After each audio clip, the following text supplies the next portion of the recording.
we've got a lot of unfinished business here in the Big 12 that we want to make sure we take care of. Doing this is my calling. Flow is so appalling. Let's go! Win on three! 1, 2, 3! Win! Bijan's got it again. Turns the corner. Makes people miss. Looking like Reggie Bush in the open field. Number 5 still running. This kid may be the best player in the sport.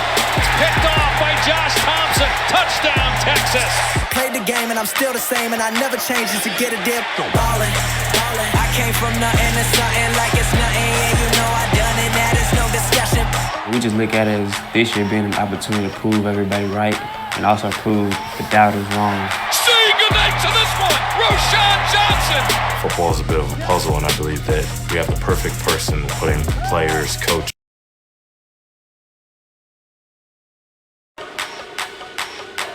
Welcome into Rewind with Coach Sark. I'm Moro Galindo here with the head coach of Texas football. Coach, we're going to look back at what was an epic Red River shootout. First off, though, how did it compare with everything surrounding to the game to what you were told about the game?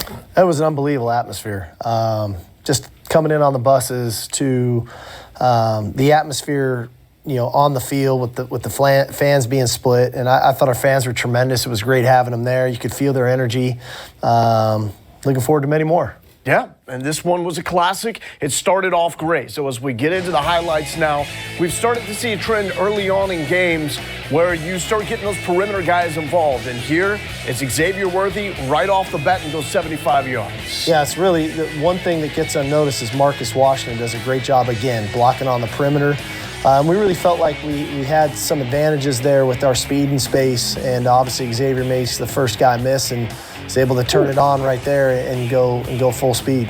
So the longest play in this rivalry for the Horns since Jamal Charles went 80 yards in 2005. So that would just set the tone of what was a great day for Xavier Worthy and a bounce-back performance after struggling a little bit last week. Defensively, you really get after them right off the bat. Yeah, I really did. I liked our intent in which we took the field defensively. Our gap integrity was right, good fundamentals, sitting in, great job. We knew the perimeter screen game was going to be big for them. Nice job by Josh Thompson right there showing up and making the tackle. And DeMarvion Overshown, one of the better first halves that we've seen in a long time. Yeah, tremendous. We try to utilize him a little bit more on some different blitzes.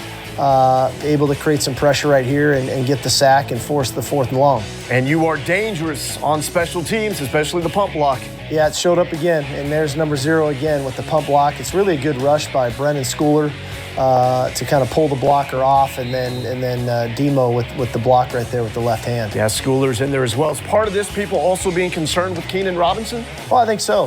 We try to put a lot of speed on that team, and we know we've got a dangerous returner, so they're trying to cover.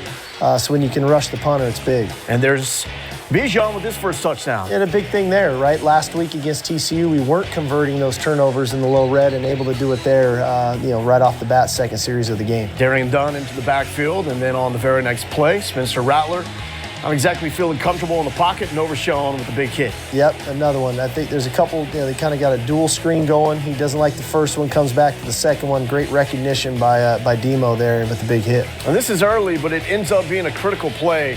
It looks like you're about to force another 3 and out, and this one is a really nice catch. Of course, we saw the replays. He does step out of bounds, but it is the opinion of the officiating crew that he was forced out of bounds, even though there's not contact there. So then your defense comes back.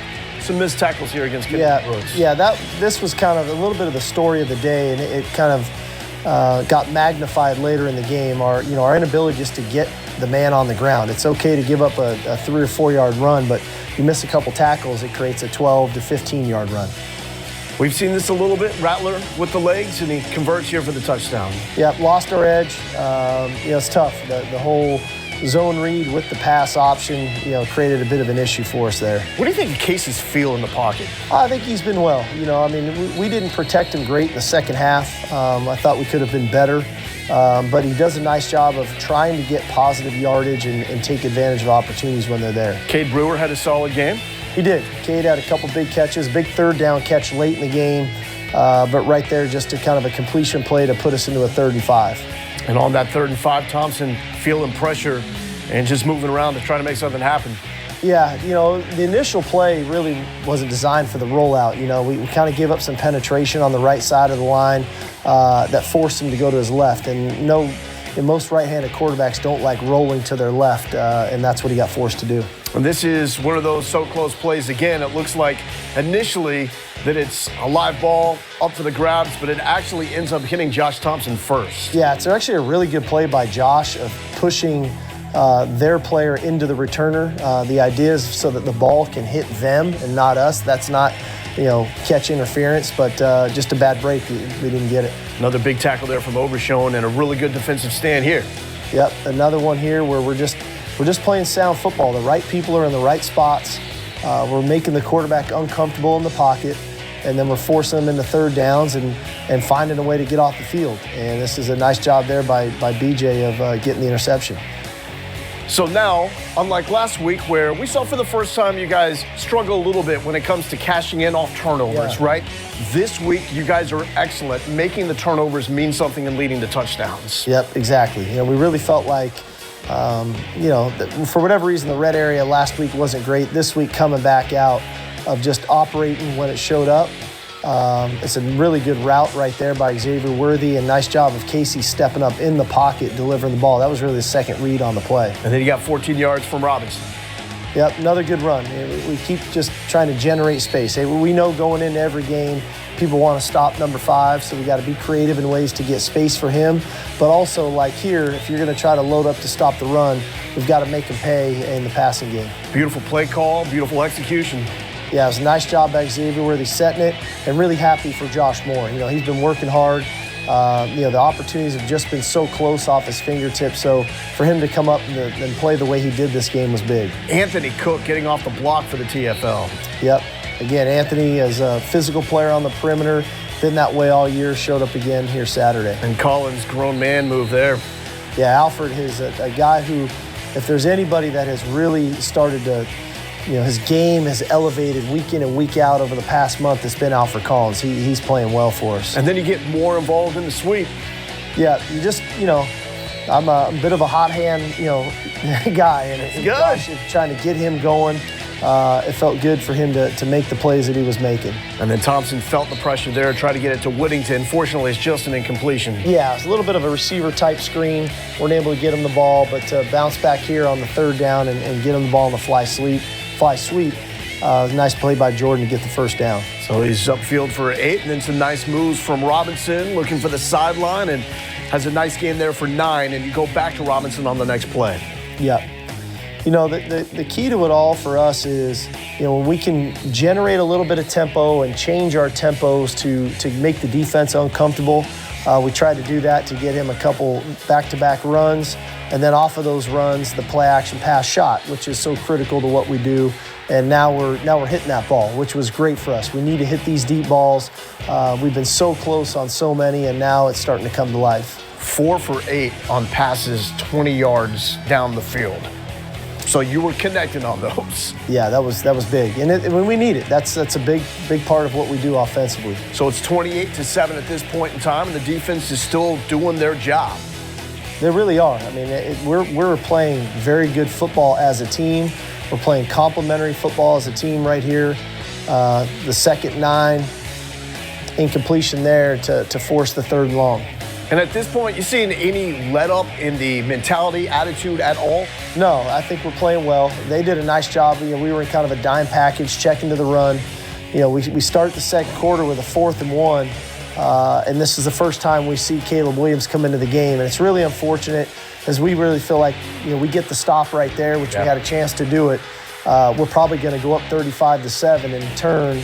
They flipped the field, and now it's 28-14. That was really, it felt like almost like a 14-point play in the game. And at that point, Williams was just coming in for the package, right? It was still Rattler at quarterback, and we'll see him later. There's Bijan coming up with 3 yards, and then Thompson here is pressured and end up sacked.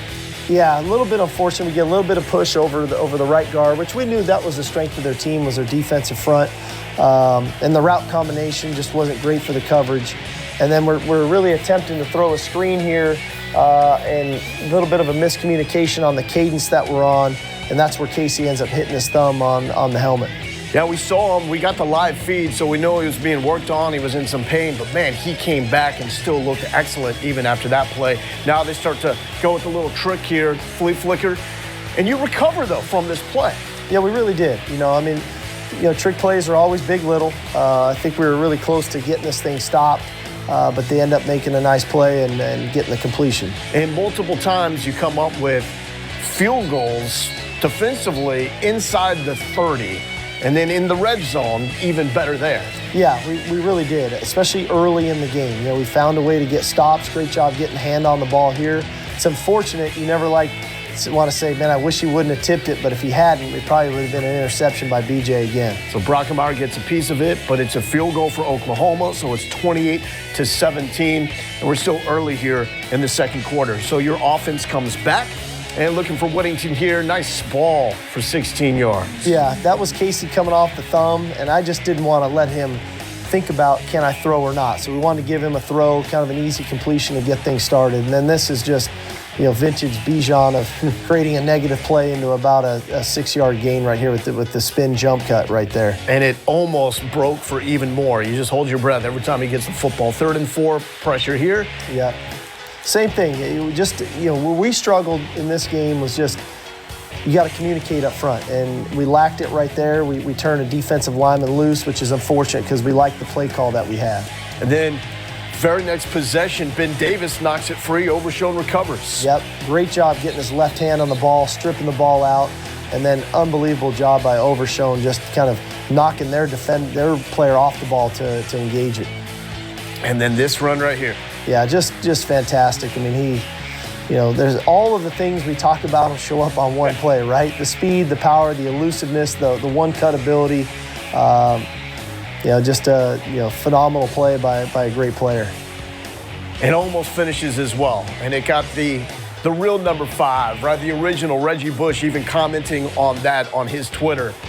What a run, getting high praise as Bijan Robinson certainly deserves. Very nice play. It's Wiley in the end zone. Yep. Nice job by Casey selling the run. A little bit of a pop pass there to the tight end to get it to 35-17. Here's Caleb Williams to Jeremiah Hall for 24 yards. Yeah, it's really close to really an interception. Ovi just misses it on his drop. Felt like we had a good call on to be in position. We just missed the play. And here's Jamison with the PBU. Yep, nice job by Deshaun. He gets himself in phase, recognizes, okay, now I can turn back for the ball, and knocks it down, and we force the field goal. Red zone field goal, so now it moves to a 15-point game. You get the ball back, 3 minutes left, and you start off with Robinson going for 5 yards. Physicality. Yeah, it was. We wanted to make sure that we're winning on first down, trying to maintain second and third and short type scenarios. That's when we were going to be at our best in this game. And this was an effective drive for us. One of the keys when you get the ball at the end of the first half, knowing they were going to get the ball back to start the second half, we wanted to make sure we ended the first half with the ball in our possession, which we're able to do here. We get down, we give ourselves an opportunity for a field goal, we get the 3, and we take it to halftime. Unbelievable catch by Worthy. Nice play there by Whittington on the 3rd and 9. So it sets up the field goal with Cameron Dicker, and he was really good. Yeah, Cameron had a great day.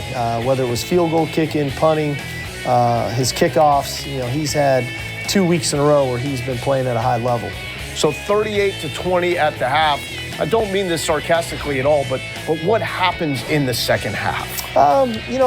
Probably a few things. One, we didn't do great on kind of the off-schedule plays defensively. When the play broke down and their quarterback got out of the pocket and took some shots down the field, or there's a bad snap, it hits him in the knee, it rolls on the ground, he picks it up, throws a touchdown. Those weren't the design of the plays. And we've got to do a better job of trying to rally and plaster to get around receivers so that we can knock those balls down, because this is really the key to the game is really the 3 big plays that happen off schedule. You have the play there, obviously, with the tip ball that they almost get. We forced the field goal, but these 3 plays are going to come up later, not to mention a couple of the runs, but there's 3 big off-schedule plays that show up in this game for us defensively, and then you start to press, and that's really what happens. You start to press, and you start to get out of character. What are you seeing from your offense at this point in time, halfway through the 3rd? I thought we were fine. I felt like we weren't quite playing to the same level of execution that we were in the first half, but there's still some really good positive things happening. A well-blocked run, a nice completion from Casey to Xavier Worthy. Those are all the things we want to continue to do in the second half. We got a little bit out of sorts there, really, as we worked ourselves into the fourth quarter. And then here's Whittington moving the chains. Yep, we're just kind of working our way down the field. We're doing what we do. We get ourselves in the 3rd and 7. And this is bang, bang. It's a heck of a catch by Marcus Washington. Foot's just out of bounds. He's trying to get it back in. And so we have to settle for the field goal. Yeah. And that you talked about it, football is a game of inches. We're going to find out here in a minute. That's an incomplete on a 3rd down that forces a field goal, and they're going to get one that goes for a touchdown. Yeah, it's really the difference with the foot. Like you said, Marvin Minn's foot and Washington's foot. And then we see the breakout run here. And it's almost like your defense almost recovers. It's a great play, but upon further review, he's down. Yeah, it's a tough play. I thought it was an unbelievable effort by Deshaun Jameson to get the ball out. You never really know when the ball is loose as compared to when the knee is down. Yeah. But they rule it, he's down. And then here's one of these off-schedule plays. The ball hits him, it's on the ground, he picks it up. And what happens on those plays when the ball's on the ground, the defender's eyes go to the ball, thinking it's a fumble. Now you lose sight of the man that we're supposed to be covering. So they end up getting it in, and here's one of those heaves on another one of those broken plays. Yep. 3rd and 5, broken play, scrambles out of the pocket, throws it up. It's a 50-50 ball, and they go up and make the play on it. On 3rd and 5, this one sells high. Once again, even though they mount a drive, it's a red zone field goal. Exactly. We'd love to have gotten the stop on 3rd and 5 where they had to punt. Yep. But we force it. We force the field goal. They got guys off the edge that get there quick. Yeah, we really. This is where offensively, I just didn't like our approach in the way mentally that we went and attacked a couple of these drives in the fourth quarter. We weren't attacking them defensively. We felt a little bit passive, and then we got into 3rd and long scenarios. And when you're 3rd and long against that defensive front, that's when they're at their best. And we hate to see that. Whittington knocked out. You announced that he's undergoing surgery for that injury. And then Oklahoma comes back, some missed tackles here on a 2nd and 14. Fortunately, though, it's really not a missed tackle because Brooks is down. Don't know how they did not see that in real time, but those are key yards. Right. Then on the 3rd and 19, here's Williams. 3rd and 19, another broken play. And this is why it's a game of inches. We saw Marcus Washington's foot barely out of bounds. Here's their receiver's foot is just in bounds, and that's a 4-point swing. When you look at it, inevitably it's really an 8-point swing. Do the shoelaces count? Because I saw shoelaces in the white. I wish they counted. Let's go back to that. So Rattler comes back in, gets a 2-point conversion, and then here's Worthy trying to make something happen, and it's a freshman miscue and a fumble. That's exactly right. He's trying to make a play, that's not how we try to play. We try to play within the realm of what we're trying to accomplish. He drifts a little on the return, and he's kind of really got the ball in the wrong arm. And we don't block the return very well either. And the ball gets stripped, and they get it back and score the very next play. But you know what I loved about this situation? And I don't know if it came across on the game broadcast, but we watched the live feed. And I saw you go over to Xavier Worthy. You weren't upset. You were positive. You took a moment and you talked to him. And then this happens. He came right back. He's a really competitive young man, and he wants to be great. He wants to be special, and it definitely showed up here Saturday. 4th and 11, you got to go for it. You don't connect there. Now you have to get the football back with 4:39 left to play. Yeah, got to get a stop, and defense definitely showed up here with the ability to get us the ball back to give us an opportunity to go tie the game. On the 2nd and 12. Good run fit. We're right where we're supposed to be. Make a 3-yard run, a 3-yard run. And that's the ability to tackle. And then here's the second snap that is errant. They end up getting a completion out of it. And this is bigger than you think because we ultimately had to take the time out right there to conserve time. But on the 3rd and 6, like the needed plays, and you get them. Cade Brewer. Yeah, big 3rd down conversion. Casey did a nice job of just being composed on this drive. He finds Xavier Worthy again for another big completion. And then ultimately here for the touchdown. We missed this similar play early in the half and then came back to it here for the touchdown. Great job high pointing the ball and finishing the play. Love that response from Xavier Worthy. Yeah, just love it. You feel his heart, right? I mean, he's just a competitive guy. And just the unfortunate part here, miss run fit, and we give up an explosive run that didn't need to be given up. We're not in the right spot. They get the completion here, and we just don't tackle great. And at the end of the day, we think the guy's going to go out of bounds. He doesn't, which is tough on the sidelines because you don't want to get the 15-yard penalty. And then they hit us really with the same play they scored on earlier. We're much better this time around defending it. We just don't tackle. We don't get them on the ground. And so put us in a tough situation. A lot to learn from this ball game for us. But, we'll be back. We know what we're capable of. And, if that's a top 5 team in the country, I thought we went toe-to-toe and a lot of times outplayed them. The 2 losses this season against excellent teams, and if you respond like you did after the first one, still great things down the road this season with a potential rematch looming in Arlington. But Oklahoma takes this one 55-48. We got more to come on Rewind with Coach Sark. We'll get into our breakdowns and, of course, focus on this 50-yarder from Bijan. One of those plays that makes you appreciate everything that number 5 has to offer. We'll also get into the Big 12 highlights. Not too much action outside of Dallas. We'll also set the stage for the next matchup against Oklahoma State. You're watching Rewind.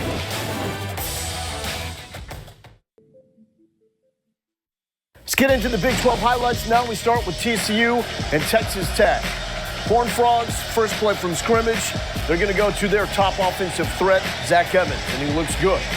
25 yards, good way to start off with a big gain on the first snap. You can see a little barking going on. That's all good. Very next play, back to Evans.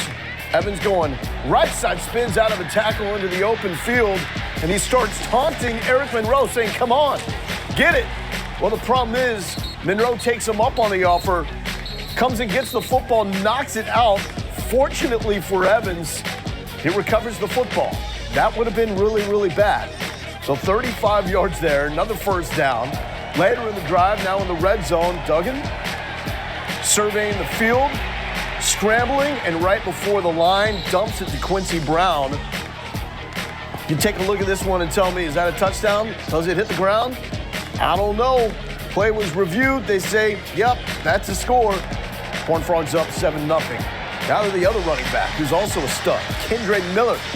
33 yards for the score, and TCU was up 14-0 in Lubbock. Well, the Red Raiders also have a standout running back. I love the threads by the Red Raiders as well. With the gray pants, throwback look. Here we go. Saradrick Thompson, 22 yards. Tech set up with a first and goal. Next play, let him find the end zone. Thompson staying upright, and it's a one-score game. Second quarter, Red Raiders down 21-7. This ain't good. Henry Columbi picked off by Trevius Hodges Tomlinson, 29 yards for the pick six, and it's 28-7 TCU. More for the Horned Frogs, staying on the ground. Miller, 75 yards. No one's going to catch him, and it's 45-17. Miller absolutely goes off. Yeah, that's the only way to sum up this performance. 12 carries, 185 yards, 3 touchdowns. At least touch the guy. Make it hard. Come on now.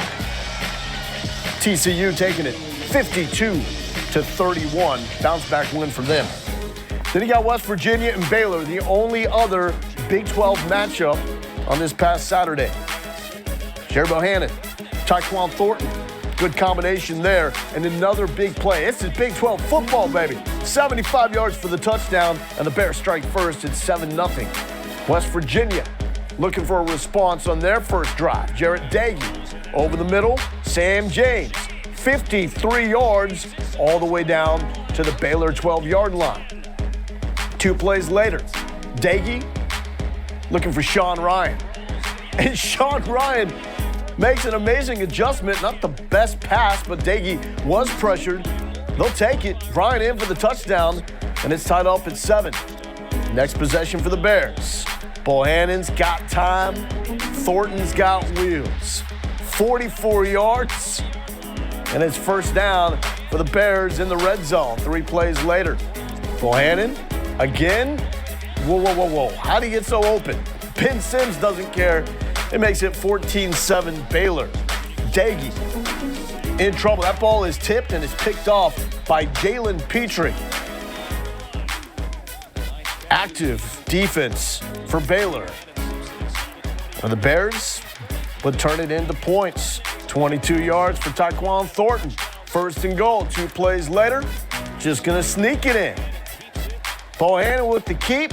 Baylor up 21-7. Second quarter now.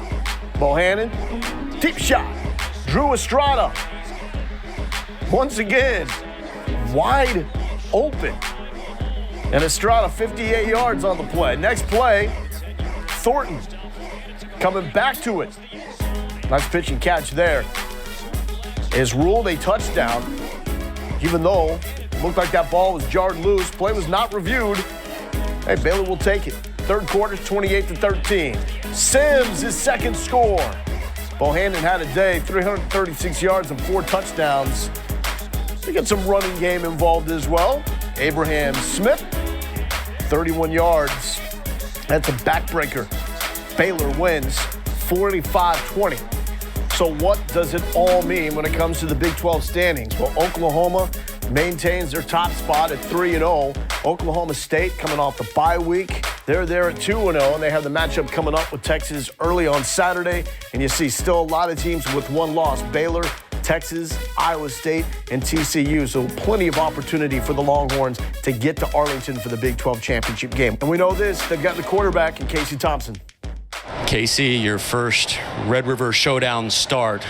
What did you make of this contest today? I was very excited going into the game.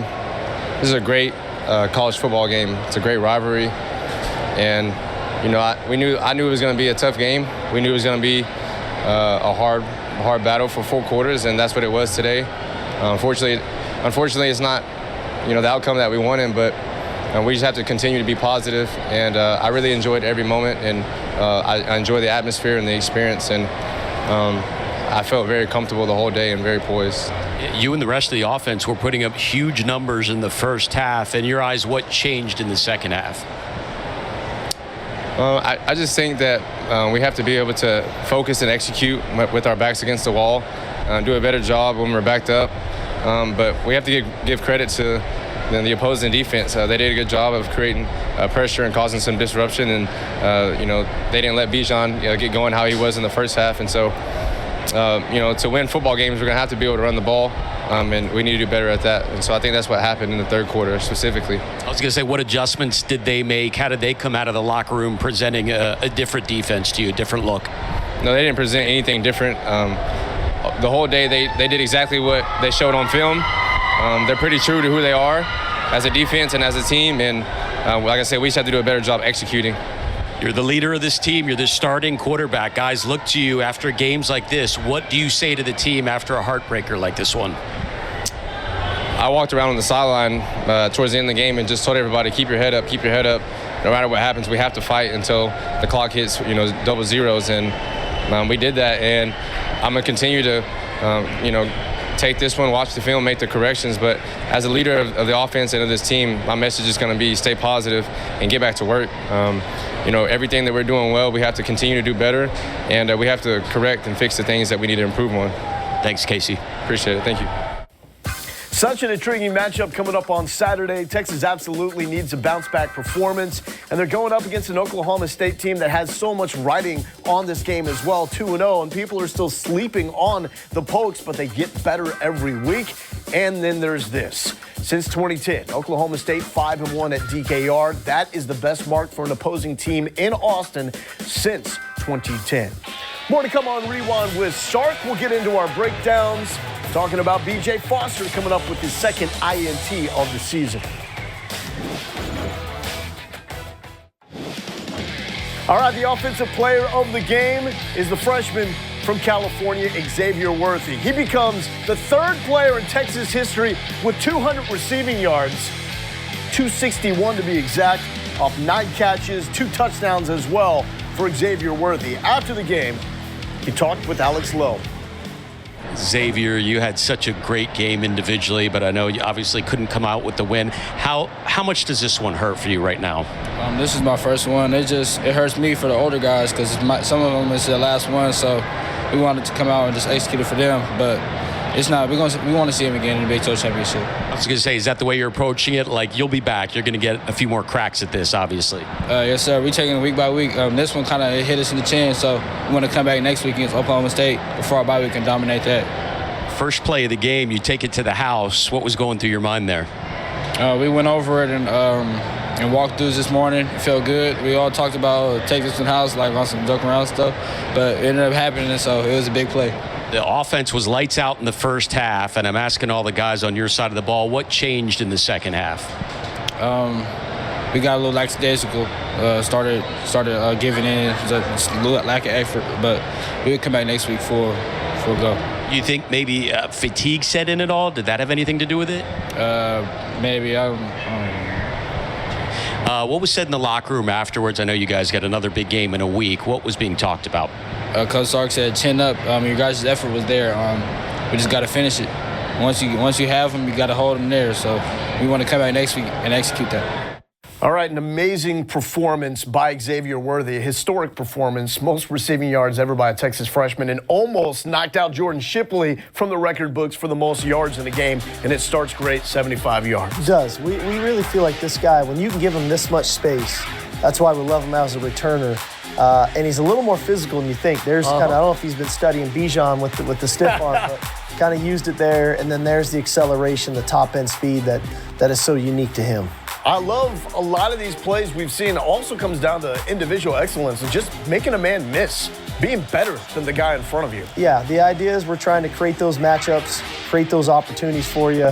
This is a fantastic deep ball catch, getting two hands under the ball and really finishing the play. I mean, we've seen this all year of these fingertip type catches that have just been outreach of our arms, and X did a great job of kind of tucking it, pulling it in, and running underneath the ball. Yeah, it was 422 coming into this game on passes 20 yards down the field. In this game, 4 of 8, 166 yards and 2 touchdowns. So let's get into that excellence. And this is, right, like the big steps in terms of the progress in you building this program to the point you want it to get to, where this is improvement, right? This is something you identified needed to get better, and it got better. Yeah, I mean, obviously, nice job on the switch release with Jay Witt and Josh.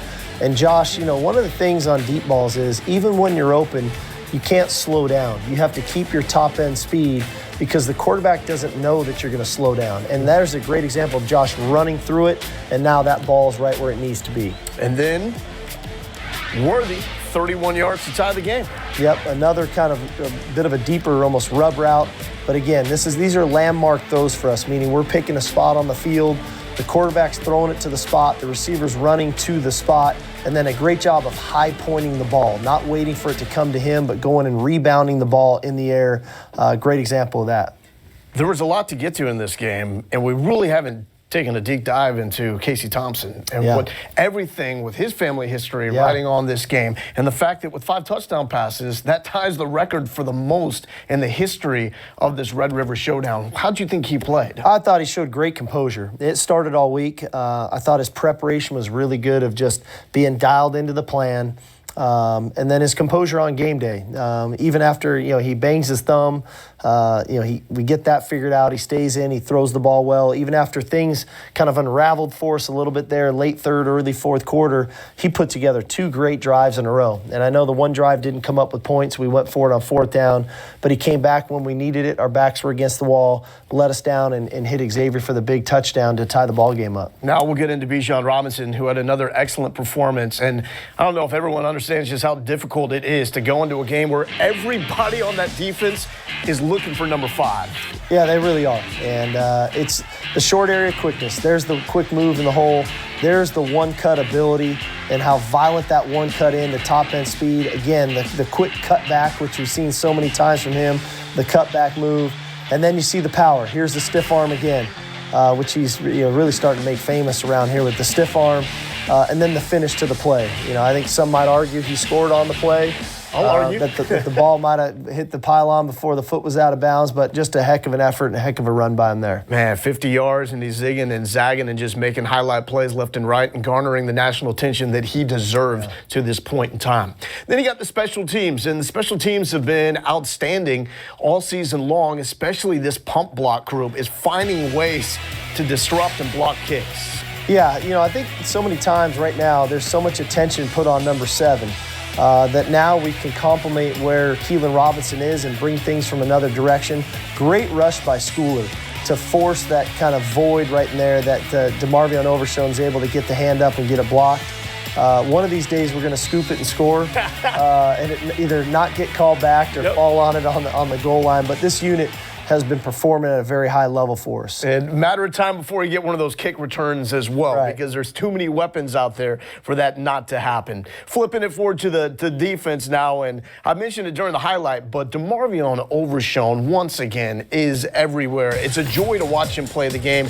Here's his first half sack. Yeah, this guy loves football. He plays with real intent and speed. There's the sack, blitzing through the A-gap.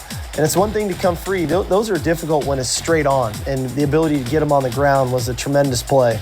Not to break down, but to get him on the ground. And then Ben Davis, high praise for how he's developed. Yeah, it really has. He was coming off of a bit of a foot injury this summer, and it's taken him a minute to get going.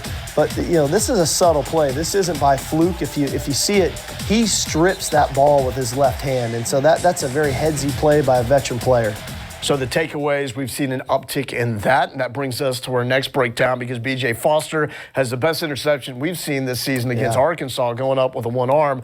Here's a little more status quo, but also a key play for your defense. Yeah, it was. It was good route recognition, and if it nothing else, I'm not sure if the tight end's running the wrong route or not, but they ran something similar earlier where they hooked a guy up and they tried to bring the tight end behind it, and B.J.'s already driving on it. Now, their tight end may be running the wrong route, but you kind of have to take advantage of opportunities, and I think that's what BJ does here with the pick, and he almost gets another one here in a minute. And then Brockemeyer, you brought up earlier that maybe if he doesn't tip this, it ends up as an interception, but the guy is trying to make plays. He is. He's a savvy guy. He's really good in pass defense. He ends up getting his hand on the ball. If not, BJ might be getting another interception right there. So Brockemeyer very active in this game. The linebackers were everywhere as they have been all season long. Now we get into Anthony Cook, and he has really played lights out the last couple of weeks. And this example here, it's a tackle for loss, and he's being blocked and was able to shed it. Yeah, it's one thing why we liked him at the star position is his physicality at the point on all of the perimeter screens that everybody runs. There's another example of taking the blocker back all the way into the intended receiver and then getting off that block and making the tackle. So there's a play for him. And then Alfred Collins, great rip move here for the sack. A big-time pass rush by Alfred. Playing more end for us now. Great rush, and we're going to need more of this out of him now with Jacoby being out. So this is a big-time rush that he is capable of, and we've seen it here over the last month. And going back to the Rice game, even when we were in the old tower kind of pass rush when he bullies the guard. So that's in him, and we're seeing more of it consistently, which is a great sign. And that gets us to what I really appreciate about how you're lining up personnel with this team. It's really a meritocracy. And especially as the season has gone on, we've seen that it doesn't matter where you came from, when you got here, what class you are, what your history with this program is. The dudes that are making plays are the guys that are getting into the games. How do you address that with your team? Well, I think you earn everything you get in our program. And it's not about being a senior or a freshman or being a transfer or a guy who's been here 3 years or a true freshman. We give everybody a lot of opportunities. That's why we practice the way we practice. And you earn your opportunities by the way you practice. And then when those opportunities present themselves in game, if you do it right, then you should have successful plays. And so we try to go about it that way to be as fair as possible so that opportunities are there for everybody at varying positions. And we'll continue to be that way because I think we never want to become complacent about where we're at. And we're always trying to drive competition, and we're seeing some living examples of it now. And once you get that opportunity, make the most of it. DeMarvion Overshown has certainly done that. Our guy Straps with another unreal performance. We'll put that in perspective next on Rewind with Coach Sark.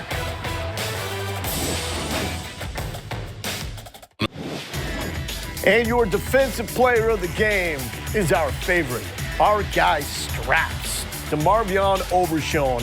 8 tackles, a sack, 2 tackles for loss, also recovered that fumble.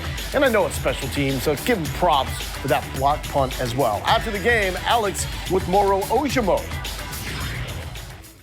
Moro, what a wild, bizarre ball game. Take me through what happened out there today.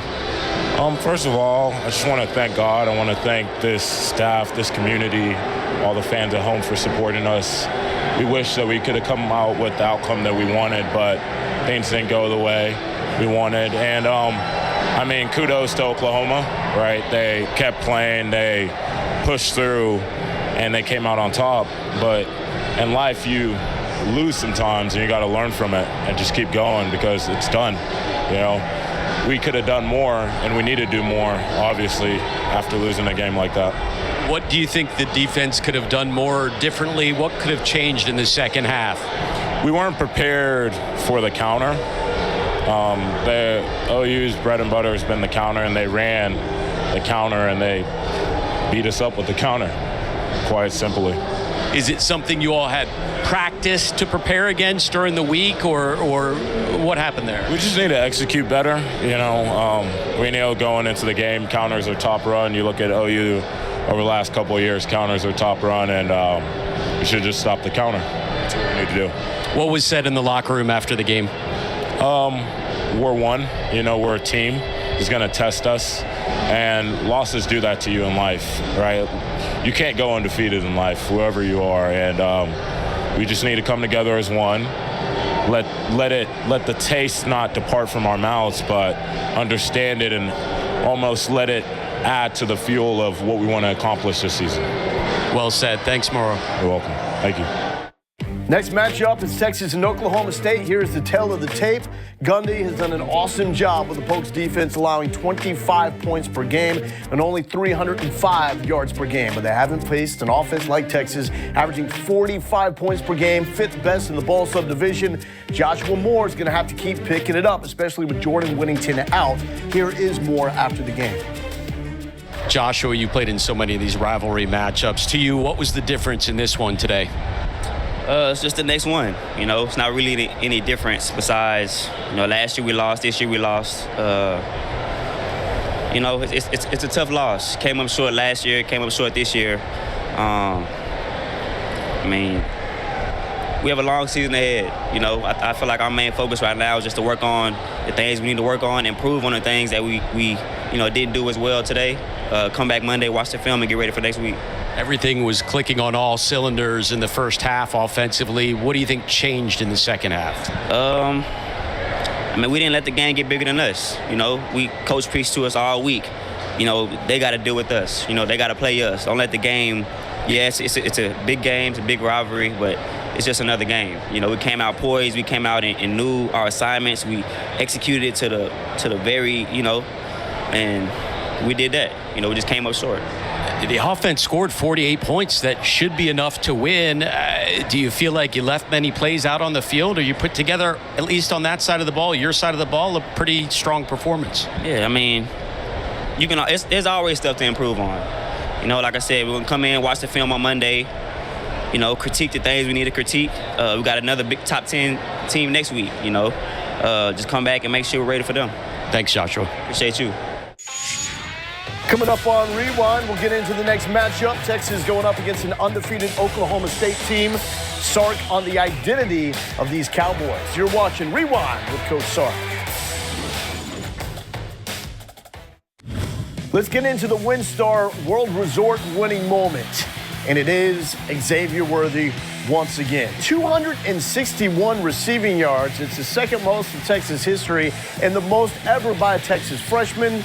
Also, the most by a freshman in Big 12 history. So Xavier Worthy deserving all the shine after a standout Saturday. Now we have the Lifetime Longhorn of the Week. And it's my dude, Quandre the Giant. I will still maintain that I am taller than Quandre. Barely. But Quandre has ended up with a much better NFL career than me. 16 interceptions since 2017, tied with the second most among safeties over that span. Had another one against the Rams. Pay the man. Pay Quandre the Giants. And every week, it's Jordan Hicks just making tackles. 6 more of them for him, and a win for his Cardinals against the 49ers. Marcus Johnson has been an unreal story and has really notched himself a very solid NFL career, still going strong. 3 catches, 52 yards, and a win against the Jaguars. And you can say the same thing about Adrian Phillips. Flew under the radar, was a special teams phenom early on in his NFL career, and now doing the work as a safety for the Patriots. 7 tackles and a win for him as well. Saturday, bright and early with us, Texas Game Day presented by St. David's Healthcare, starting off at 9 a.m. Central Time from Bevo Boulevard. Watch the game and then come hang out with us. Once it's done, Texas Game Day Final presented by thezebra.com. It's all coming up this weekend on Longhorn Network.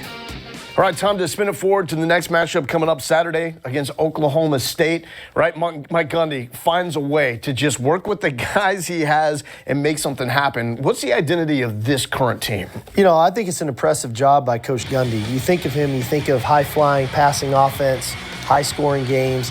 They've really reinvented themselves in Stillwater. They're playing great defense. They're a physical veteran defense. They play hard. They play tough. They're a run-first offense. I think they're running the ball 70% of the time right now. So they're winning the low-scoring, tight ball games as opposed to what you think of with the Cowboys as the high-scoring affairs. Still so much to play for. It is an early kick. You had the call to arms last time, and it worked. The crowd was there. How about this time around? Well, the same call to arms is coming. We're going to need everybody there early at 11 a.m. Hopefully we can provide some excitement like we've been doing early in the game, so you want to get there to see it. This is a big game for us. All the things we still want to accomplish this season are there for us. Obviously, we want to be in Arlington in December. To get there, we need to play really well Saturday and go get a win. Let's do it. Texas and Oklahoma State coming up on Saturday. We'll kick off the day with Texas Game Day at 9 a.m. Central Time. Coach Sark, as always, we do appreciate it. And we'll see you next week on Rewind with this guy, Coach Sark.